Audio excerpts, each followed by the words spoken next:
Well, welcome to a very special edition of Business Talk. Today, we mark a very rare milestone, not just in broadcasting, but in the story of South African business itself. The 400th episode of The Brandfather. Now, if you rewind the clock back to 2017, when this series first began on my radio show, Classic Business, South Africa was a very different place. And I've got probably 70 squillion reasons why, using shower heads, if you just cast your mind back to the political environment of that time. But what's remarkable is that the man at the center of it all, Jeremy Sampson, was already decades into shaping how the country thinks about something that most executives, I think, still struggle to quantify. And that is brand. In fact, Jeremy's story goes all the way back to 1973 when he founded South Africa's first professional branding consultancy, and at a time when branding, I think, as a discipline, didn't really even exist here, certainly not in the way that it does today. He would then go on to bring global branding giant Interbrand into Africa in the early 90s. He had worked with some of the country's most iconic institutions, from SAB and Nedbank to the Springboks and Coca-Cola, and he played a role in some of the most symbolically important brand moments in our history. And perhaps that's the point, because a brand at its best and really at its core and its heart is beyond simply being a commercial asset. It's cultural, it's symbolic, it's definitely deeply emotional, and it's the story that I think a nation tells itself and the story a company earns over time, and hopefully why brands will remain immune to AI slop. Well, Jeremy, it's great to have you on Business Talk as we celebrate this milestone 400th episode. And you probably spent more time explaining branding than most executives have spent understanding it. So let's just start at the very beginning, because your story predates the Brandfather by decades. Back to 1973, you launched South Africa's first professional branding consultancy before it was really even recognized as a discipline. What did you see then in South Africa that others didn't? Well, Michael, it's always a pleasure to be with you. And yes, as you said, you and I go back, wow, 7, 8 years. Um, and you've listed lots of things I've achieved, but the first thing I've got to do is give credit to the people who've worked with me and the clients who've allowed me sometimes to do things which perhaps were a little bit different and new in South Africa, because I have a lot of colleagues to thank and I have a lot of clients to thank. You've mentioned some of them, like Nedbank, but when I started in 1973, basically we were mainly producing annual reports in those days. And from annual reports, we went into employee reports, which I don't think had ever been done before. And that's where I would travel overseas quite frequently. And I found that locally, if I said to someone, why don't we do this or why don't we do that? And they'd sort of give me an old-fashioned look. So I say, well, look, hang on, so-and-so is doing this or so-and-so is doing this. Why don't we do it? And in fact, I think it was people like Nedbank, Metalbox, even companies that weren't quoted and having annual reports like Cadbury Schweppes said, do an employee report. We need the lines of communication. And then, of course, we expanded into sometimes corporate advertising, and then even on the fringes of investor relations and helping do proper presentations at the AGM. And alongside that, we were designing what were called logos in those days. And out of logos came corporate identity systems. And it was largely the visual again. But then increasingly, people realized it wasn't just visual. You had to look at the emotional. You had to look under the surface. And that's where branding started evolving more and more.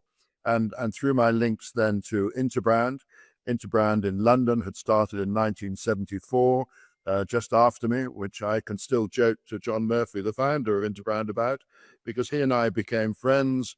We remain friends. I'm hoping to see him in London in a few weeks' time.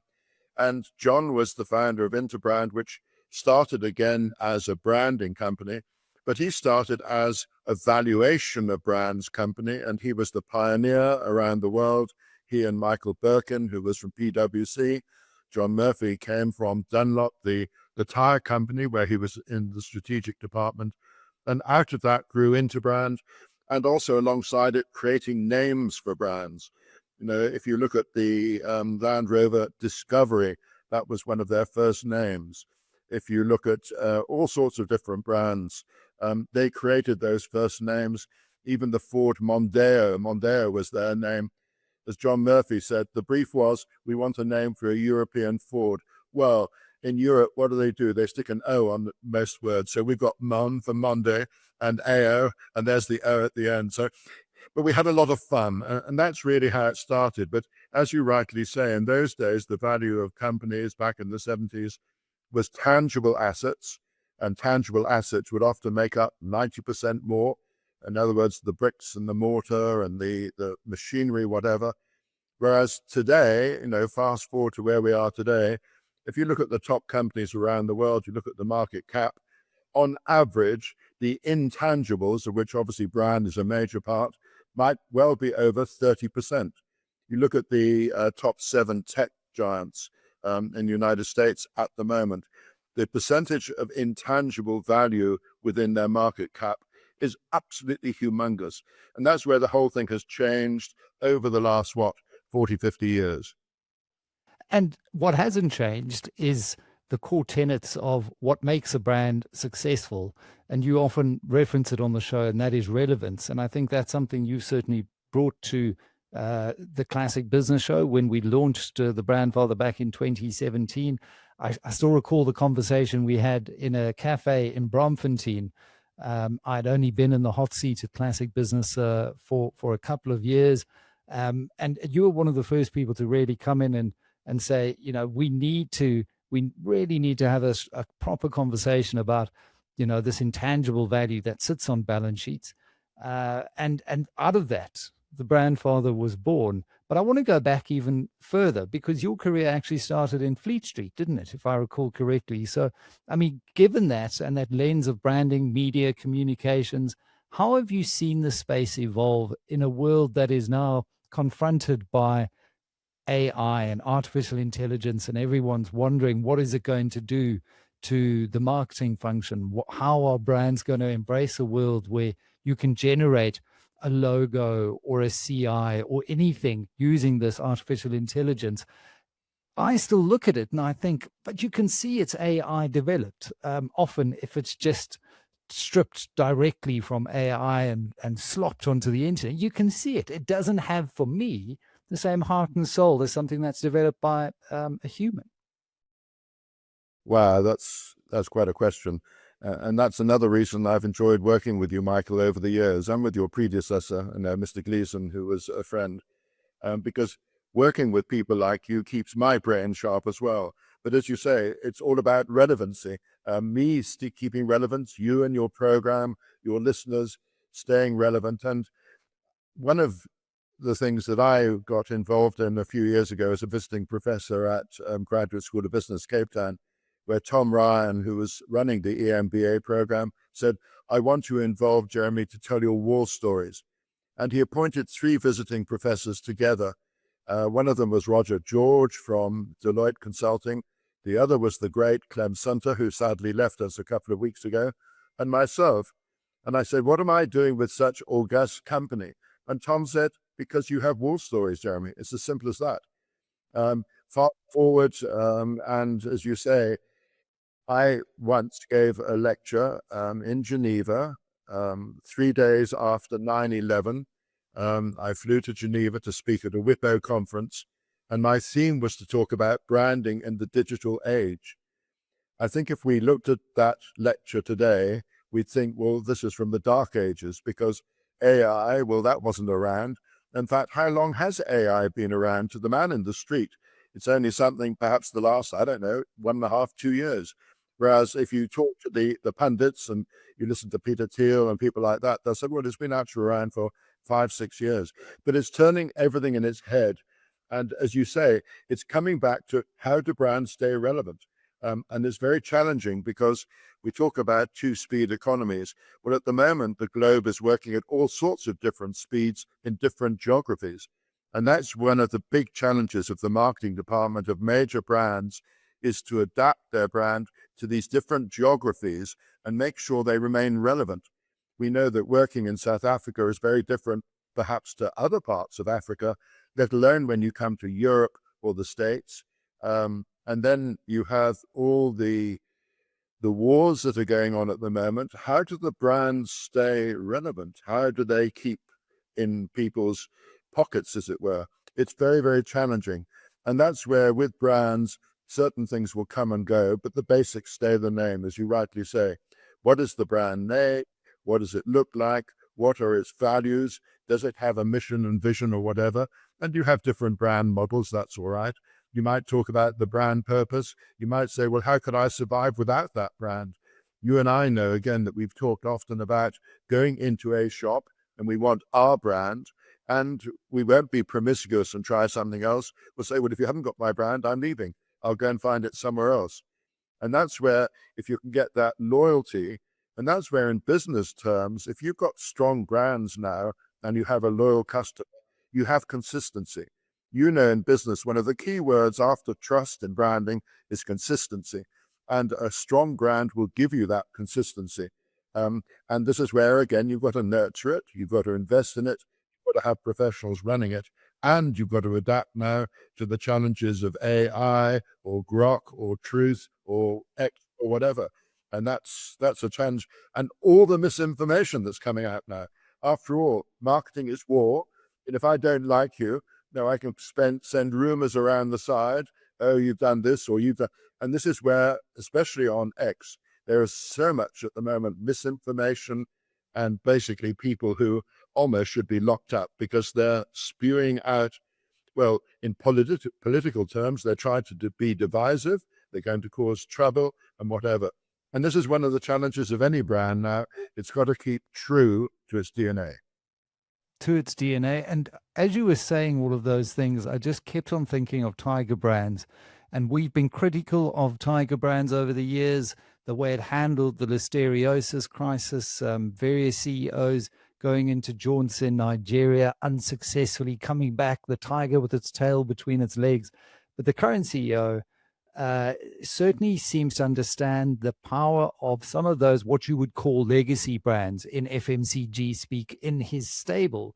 He's now maybe tweaking or adding a few things to them. So maybe a different kind of black cat peanut butter or something that's maybe lower in sodium for the more health conscious, but still leaning into the core brand and understanding that consumers are still brand loyal around particular legacy brands in the country. But speaking of legacy brands, I mean, you've worked on some of South Africa's most iconic brands, from the Springboks to major banks, as we said, and corporates. And of all the projects that you've touched, which one, I'm sure it's very difficult to pick out just one, but which one for you captures the power of brand as a strategic lever and not just a kind of marketing tool as we so often think of them? Well, I'm going to pick up Tiger Brands because I did their annual report for probably 4 or 5 years in the mid to late 80s when it was purely typographic. I put a tiger on the cover. We managed to get a photograph of it had to be a specific Bengal tiger, I think it was. And then after we got a picture of the chairman, which wasn't difficult. But then we had a feature on their top brands, whether it's peanut butter, whether it's Tastic rice, whether it's the bakeries or whatever.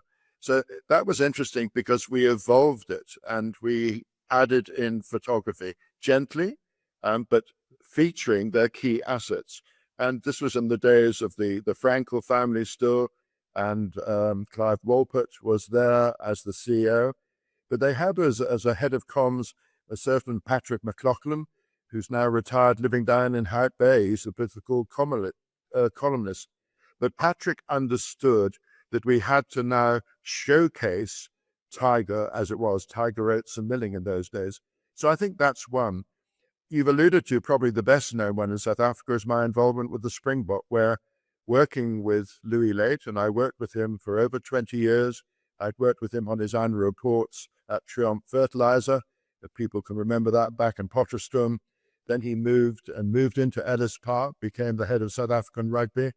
And we had the run-up to the 1996 World Cup, where I worked very closely with him and doing practically all the design items that were used, from the design of the ticket, the brochures, the banners around the country or whatever. And then it was after the World Cup, shortly after the World Cup, that we had the ANC really demanding that the Springbok be killed off. And again, working with him and his team, we decided that we would develop a strategy to try and save the Springbok. Now, one of the first things, of course, one would think about is changing the logo. But in conversation with him, we found out that I said, well, I can see the logo today running from right to left, but are there other versions of it? And he said, I don't know. So I said, well, let's try and find out the history of the Springbok. And it turned out that there was a scrapbook down at Stellenbosch in Darnie Craven, who'd been the head of South African rugby for a long time. And in that scrapbook was almost the history of the Springboks. And that was all they had. So I said, well, either I go down or you send it up. And going into that scrapbook, which was very humbling, because here is the history. And I got back to about 1904 and managed to track from 1904 to 1996 about 6 iterations of the Springbok logo. And you see that now on jerseys. Well, we uncovered that working together. And then we said, well, we haven't got time to create a new logo and register it around the world, especially in the rugby playing world, from Argentina to New Zealand, Australia, and Europe. So I said, let's flip it, so that we flip it now moving from left to right. And we added the King Protea, which was the unity symbol.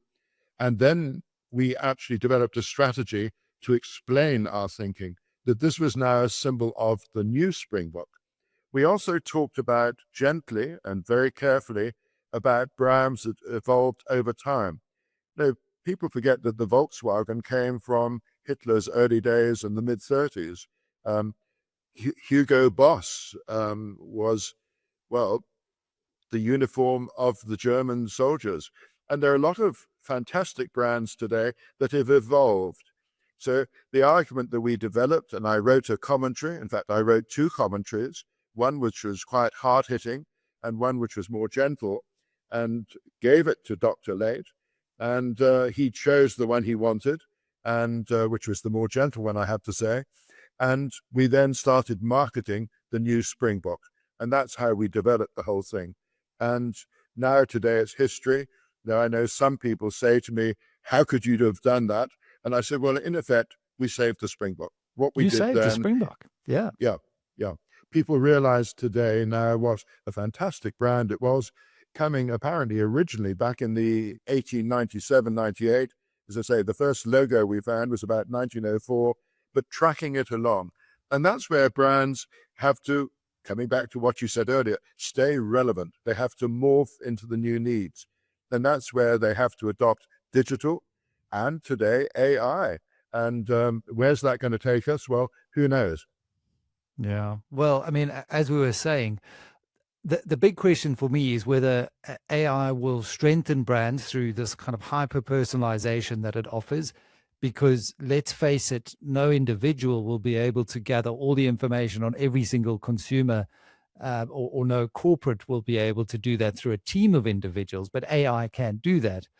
But my concern is it could weaken the brand by making everything look and feel the same. There's a beigeness around AI. I mean, even if you look at AI writing, for example, it's all pretty much the same. It's got the same rhyme and rhythm and meter. But I want to come to where you sit now, which is at this intersection of brand and finance with Brand Finance Africa, and kind of trying to bridge that gap.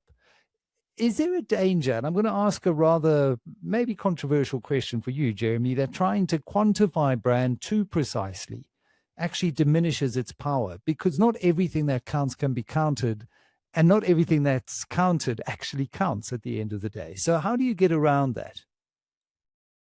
Well, I guess the suitable response is to say, but Michael, if you can't measure it, you can't treasure it. You have to in some way know and measure. And is it precise? No. If you live in a street as you do in Parkview, you'll be able to get a flavor of what the value of houses are. But it'll vary a little bit if someone's added on something or improved it, if it's in good repair. But you can get a framework, you can get an idea of the value. And I think today people are realizing that brands are assets. Often they can be the most valuable assets of a company, and assets can be bought and sold. especially in fast-moving consumer goods. You read, coming back to Tiger Brands, of how they bought Mrs. Ball's chutney, I remember, was one of their main brands, which they acquired. I think Rainbow Chickens, or RCL as I should call them, have Omar rusks, but they had to agree that they'd still keep the production within the community. So there are a lot of things that are going on that you've got to recognize and take cognizance of. But at the end of the day, if a brand is being bought and sold as a separate asset, again, what are you prepared to buy? How much do you need it? Do you want to enlarge your portfolio? Do you want to develop it? You talked peanut butter just now. Well, again, go back when I was photographing it for the first time, which is 35 years ago, there was one peanut butter. Now there's a whole range. Only yesterday I was trying to buy some rice and I was totally confused. The Tastic have got, I don't know, about 20 different rices. If you want yogurt today, is it this size or is it low fat, high fat, whatever? There's often confusion. I guess the brand owner doesn't care too much which one you buy, as long as you buy one of theirs versus the competition. But this is where, again, you've got to adapt, you've got to adjust, you've got to tinker, but sometimes you don't make a major change to a brand because that upsets your loyal customers. What you want the customer to say is, that's my brand. How dare you mess with it? I want my brand as it is. We saw that in America, I think last year, around a particular retailer that was very well loved and decided to go a bit too woke, and there was a huge backlash. And you talk about relevance, we can see the pendulum swinging where brands maybe became a bit too sensitive to some of the libertarian far left's desire to have greater diversity, equity, and inclusion in the brand message, which I don't see any problem with. But when you swing all the way from the core purpose of the brand, and when you start rewriting shows like Disney was doing to recast characters that have been traditionally of a particular cultural hue, make Pocahontas European, for example, it just doesn't make sense when the story is about an Indian American girl, for example. We've seen recently Disney release a fantastic ad with a father walking through time on a cruise ship with his son. And as his son grows, and then eventually they part, and his son then comes back to him with his son. And it's just back to more traditional values, I would guess, for Disney. But they're kind of reading the mood and the zeitgeist. Speaking of the mood and the zeitgeist, Jeremy, it's been fantastic chatting to you. And just as we conclude, 5 decades in the game is nothing to sneeze at. What still excites you? What keeps you curious? Because I know you do a lot of work, you do a lot of mentoring, you're still very, very actively engaged with other branding professionals, marketing executives. I know Heidi Brower and you meet regularly as well. And so what still excites you and keeps you curious? And equally, is there anything that worries you about the next generation of brand builders in South Africa that we need to be mindful of as we look to pass the baton on to the next generation? I think the first thing to say is that as one advances in years, you've got to keep that relevancy, and that is challenging, especially the way the technical world is changing today. People of my generation usually type still with two fingers, which will make you laugh, I know, whereas, I think my grandson of whatever age is already using all fingers. So keeping relevant in that sense, but by meeting with and talking with and communicating with people like yourself. And this is where I believe in the importance of networking, keeping in contact with people. It's so much easier now with computers and mobile phones. There's no excuse for not doing it. And that helps you keep relevant. But also, I have to say, the colleagues I work with, both here and around the world, as you know, I had 20 odd years with Interbrand, and now I'm coming up 10 years with Brand Finance, and I have colleagues around the world. And with WhatsApp, I have a particularly good friend in Dallas. So, perhaps at 10 o'clock at night our time, I can say to him, you've got time for a quick chat. And so you're getting different perspectives, you're keeping in touch. And then, of course, on the internet, you've got so many fantastic podcasts and things. People say, aren't you getting bored? Have you got nothing to do? How about time for a coffee? I say, well, hang on, I've got still all this to do. And what about this? You're bored, obviously, but I'm not bored, and I've still got to do this, this, and this. How about meeting next week later on? And you're laughing that people assume, oh, because you're retired, or are you? No. Do you believe in retirement? No. Do you ever want to retire? No. Otherwise, I'm afraid it's downhill one way and you're in the exit lounge. And again, you're smiling because you understand. You're a young lad. You're in your early 40s, whereas I'm sort of double your age. After all, it's 60 years ago in a couple of months that I graduated. No, it's just remarkable listening to you talk, Jeremy. You remind me of the James Milner of branding in terms of an engine that just keeps on going and keeps on delivering. Jeremy Sampson, known as the Brandfather. We're celebrating the 400th episode of the Brandfather on Classic Business. But thanks so much for joining us on my other platform and my other home, Business Talk, here on businesstech.co.za. Here's to another 10 at least on Classic Business and beyond. Jeremy, always a pleasure. Michael, always mine. Thank you very much as well. And thank you for all your support and friendship.